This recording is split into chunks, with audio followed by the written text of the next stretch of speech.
जय जगन्नाथ संग माने आपण माने केमिति अछंती आशा करूची आपण माने भलरे थिबे। आज सकाळ सकाळ सब काम को सारी रुसई करिया को लागि पडिले चुली रे काई किना गैस जाइतिला सरी एइटा तो खाली तिला औ खटा ता सहित आ कोन हेची लंच बेले देखिबा।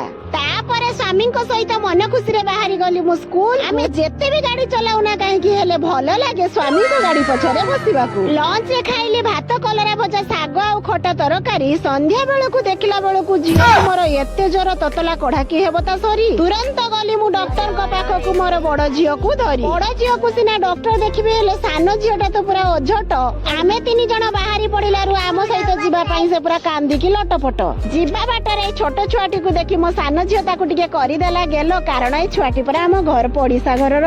डॉक्टर देखे मेडिसिन नहीं चलिलु आमे हाट भीतर को। आज मु परिबा न बाछि लगेई देली मो स्वामी परिवार आमे काकुडी खंबाळू अमृतभंडा टिके आनिलु पेट पूजा पई चाट खाई देलु। राग हे गला बोली केक खाइबा को धाई केक तो खाइलु भलो भी लागिला। रसमलाई थिला ता फ्लेवर आसुं का फरमाइश डाली भाजा मेंचे आनी थिलु पुणी सांगर। घरे आसी देखे लेट हेलानी जल्दी रुसई करबी परिबा काटू काटू हाथ काटी गला। स्वामी कहले मुढ़ी खाई सोई पड़ी। वीडियो टी भल लागिले सब्सक्राइब कर देबे। रहली नमस्कार जय जगन्नाथ।